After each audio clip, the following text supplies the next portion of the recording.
Hi everybody, and welcome to our module on pregnancy. First, let's talk about how we date the age of a pregnancy. There are two ways by which this is done. Sometimes people talk about the embryonic age. This is the age of the fetus dated to the time of fertilization, and this is often what's referred to in embryology textbooks when they talk about certain events occurring at 4 weeks or 8 weeks or 12 weeks. In clinical practice, however, we often use what's known as the gestational age. This is the age dated to the last menstrual period. A woman may not know when fertilization occurred, but she knows when her last menstrual period was before a pregnancy began, so that is an easier age to identify. And this is usually equal to the embryonic age plus 2 weeks, because women usually menstruate 2 weeks before their fertile period. The reason the fertile period is usually 2 weeks after the last menstrual period is because that's when ovulation occurs. And usually fertilization takes place within 1 day of ovulation for viable pregnancies. And you should be aware that fertilization usually occurs in the ampulla of the fallopian tube. If you look at this drawing on the screen here, this is the ovary, this is the fallopian tube, and this wide part here is the ampulla of the fallopian tube. And that's where the egg is usually fertilized, and then it travels down the fallopian tube to the uterus and implants in the wall of the uterus. Implantation usually occurs about 6 days after ovulation. This is variable, it may be 7 or 8 days, but around this time, the blastocyst implants in the wall of the uterus as shown in the picture here, and at this point in time, syncytial trophoblast tissue will begin secreting HCG, and that's important because HCG is used to detect pregnancies. So let's talk about HCG now. HCG stands for human chorionic gonadotropin, and the word chorionic is in the name to remind you that the chorion gives rise to the trophoblast tissue that secretes HCG during pregnancy. Now, HCG has a similar structure to luteinizing hormone. Both LH and HCG are two glycoprotein subunits. They are described in your textbooks as heterodimeric glycoproteins. The word dimeric means there are two subunits, and the word hetero means the two subunits are different. And then the word glycoprotein is there because they are glycoproteins. So both LH and HCG have alpha and beta subunits, and LH and HCG share the same alpha subunit. So it is the beta unit that distinguishes LH from HCG. And in addition, they both have the same alpha subunit as FSH and TSH. So you can imagine that sampling blood and testing for the alpha subunit of HCG wouldn't be very helpful because you can find that in lots of different hormones. But testing for the beta subunit of HCG is very useful because that is only found in HCG. Now, importantly, HCG can bind to LH receptors in the corpus luteum, and this is important because once pregnancy occurs, the HCG will bind to those LH receptors and maintain the corpus luteum. So why does HCG need to maintain the corpus luteum? Because the corpus luteum secretes progesterone, and you want that to continue when pregnancy occurs to prevent menstruation. If the corpus luteum went away, progesterone levels would plummet and the woman would menstruate and lose the pregnancy. So because HCG binds to those LH receptors in the corpus luteum, progesterone continues to be released by the corpus luteum, and this maintains pregnancy for the first 10 weeks, at which time the placenta can then begin synthesizing progesterone. So HCG can be used to detect pregnancy. Usually antibody-based tests are used. These are variants of the ELISA test that I discuss in the cell biology section. And all of these tests look for the beta subunit of HCG in the serum. As I said before, looking for the alpha subunit wouldn't be helpful because it's found in many other hormones as well. Serum tests are the most sensitive method for detecting HCG. They can detect very low levels down to 1 to 2 microunits per milliliter, and this test can be positive within 1 week of conception. Urine tests have a higher threshold. They cannot detect the pregnancy until the serum level gets up to about 20 to 50 microunits per liter, and therefore they may not be positive until 2 weeks or more. So this has important clinical implications. If a woman presents with abdominal pain or nausea that could be symptoms of an early pregnancy, and she says, I took a home pregnancy test and it was negative, those home pregnancy tests are usually over-the-counter urine tests, and they may have missed the pregnancy in an early stage, so you need to order a serum test to fully exclude that she could be pregnant. Let me briefly mention the syncytial trophoblast. This is a layer of the placenta that I talk about in detail in the video on the placenta. Shown on the screen are some chorionic villi, and the blue outer layer is the syncytial trophoblast. This layer of the placenta secretes HCG, as I mentioned before. It also begins secreting progesterone at about 10 weeks, and progesterone is required to maintain the pregnancy. So therefore, after 10 weeks, the placenta maintains the pregnancy going forward. The syncytia trophoblast also produces a hormone called human placental lactogen. It's also sometimes called chorionic somatomammatropin. This is a protein hormone, so it has a different structure from the steroid hormone progesterone, but just like progesterone, it is produced by the syncytia trophoblast of the placenta. And the levels of HPL go up as the placenta grows during pregnancy. And the key thing you want to know about this hormone for step 1 of your boards is that it blocks the effects of insulin. So it raises the blood glucose level in the maternal blood. This is good for the baby. It also promotes the breakdown of fatty acids by the mother for fuel, and it also promotes the breakdown of proteins for fuel. It basically creates a scenario in the mother where her blood glucose level is high and there are lots of fatty acids and amino acids available, and all of this is useful for the baby as it grows. So what this means is that women are vulnerable to the development of diabetes during pregnancy. Pregnancy is an insulin-resistant state. There's less response in the mother to the hormone insulin when she is pregnant. So women who have diabetes and become pregnant can see their glucose control worsen during pregnancy, and some women develop diabetes when they're pregnant. This is called gestational diabetes. So for these reasons, screening is often done among pregnant women for the presence of gestational diabetes.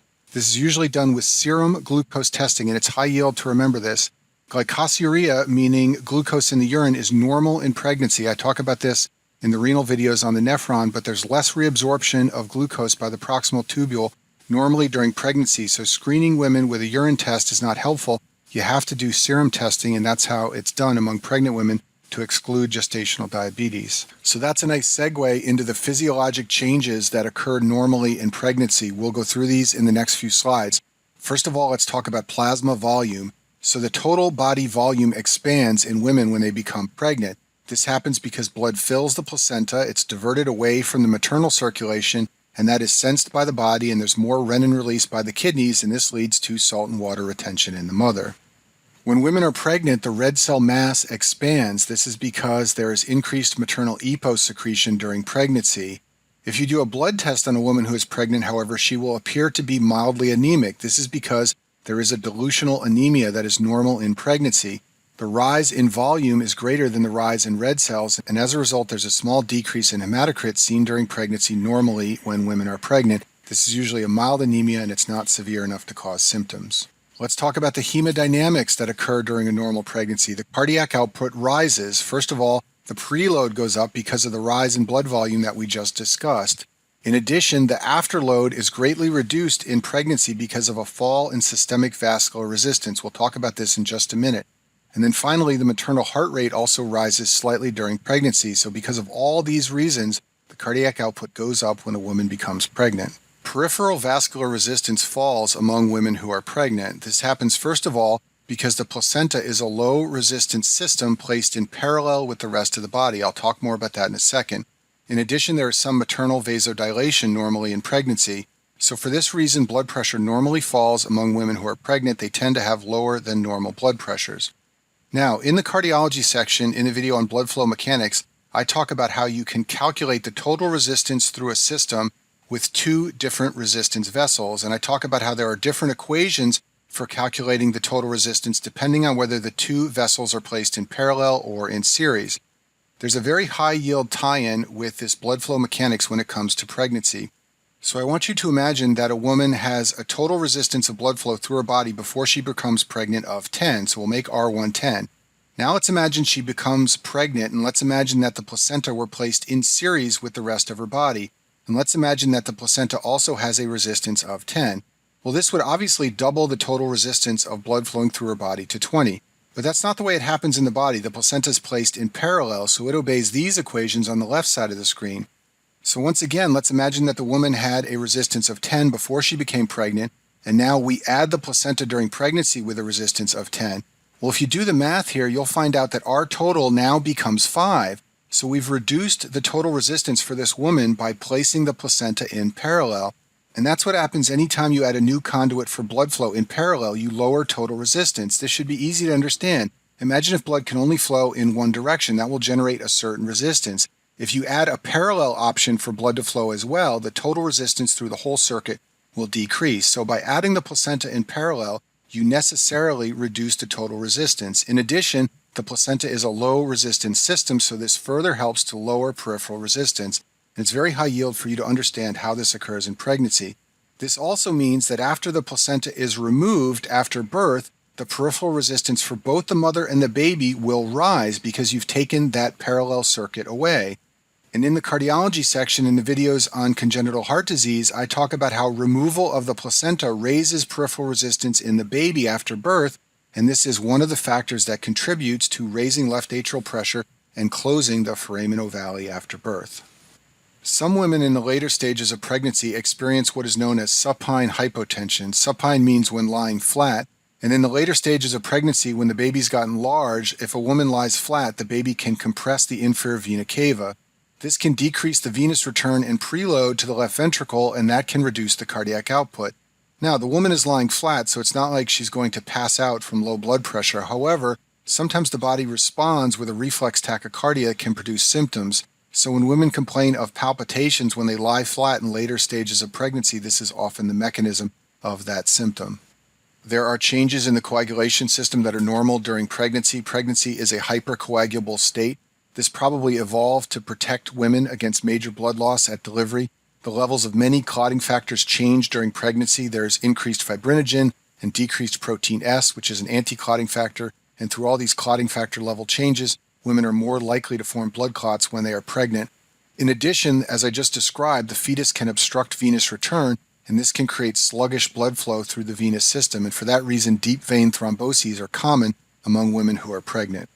And then finally, there are pulmonary changes that are normal during pregnancy. Ventilation increases. You can imagine that the woman has more carbon dioxide to exhale because of all the metabolism occurring in the baby. In addition, there are hormone-induced changes to ventilation. Mostly what changes is that women increase their tidal volume with pregnancy. The respiratory rate usually is minimally changed, and women usually are not tachypnic when they are pregnant. When labor begins, there are regular uterine contractions followed by progressive dilation of the cervix and then eventually descent and expulsion of the fetus. This normally occurs at about 40 weeks, and preterm labor is defined as labor that occurs before 37 weeks.